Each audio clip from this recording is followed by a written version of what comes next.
military company. One Tom Lyman, a young fellow of a good deal of spirit, but of no military experience, was made captain. I was made second lieutenant. We had no first lieutenant, I do not know why. It was long ago. There were 15 of us. By the advice of an innocent connected with the organization, we called ourselves the Marion Rangers. I do not remember that anyone found fault with the name. I did not. I thought it sounded quite well. The young fellow who proposed this title was perhaps a fair sample of the kind of stuff we were made of. He was young, ignorant, good-natured, well-meaning, trivial, full of romance, and given to reading chivalric novels and singing forlorn love ditties. He had some pathetic little nickel-plated aristocratic instincts and detested his name, which was Dunlap. Detested it partly because it was nearly as common in that region as Smith, but mainly because it had a plebeian sound to his ear. So he tried to ennoble it by writing it this way: little d apostrophe big U N L A P. That contented his eye, but left his ear unsatisfied, for people gave the new name the same old pronunciation, emphasis on the front end of it. He then did the bravest thing that can be imagined, a thing to make one shiver when one remembers how the world is given to resenting shams and affectations.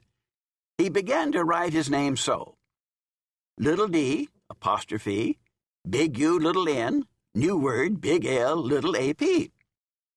And he waited patiently through the long storm of mud that was flung at this work of art.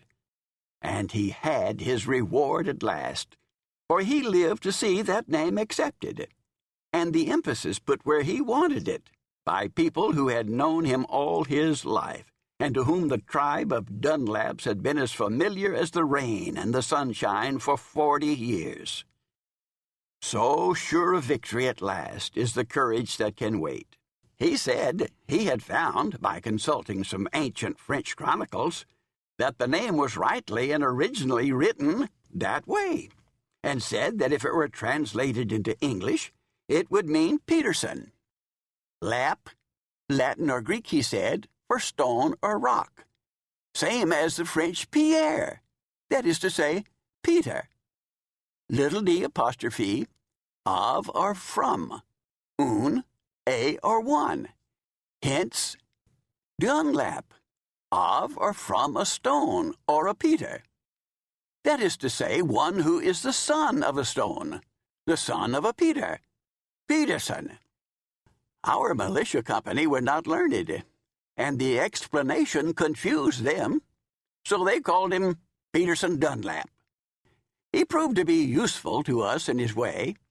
He named our camps for us, and he generally struck a name that was no slouch, as the boy said. That is one sample of us. Another was Ed Stevens, son of the town jeweler. Trim-built, handsome, graceful, neat as a cat, bright, educated, but given over entirely to fun. There was nothing serious in life to him. As far as he was concerned, this military expedition of ours was simply a holiday. I should say that about half of us looked upon it in the same way. Not consciously, perhaps, but unconsciously. We did not think we were not capable of it. As for myself, I was full of unreasoning joy to be done with turning out of bed at midnight and 4 in the morning for a while. Grateful to have a change, new scenes, new occupations, a new interest. In my thoughts, that was as far as I went. I did not go into the details. As a rule, one doesn't at 24. Another sample was Smith, the blacksmith's apprentice. This vast donkey had some pluck, of a slow and sluggish nature, but a soft heart. At one time he would knock a horse down for some impropriety, and at another he would get homesick and cry. However, he had one ultimate credit to his account, which some of us hadn't. He stuck to the war.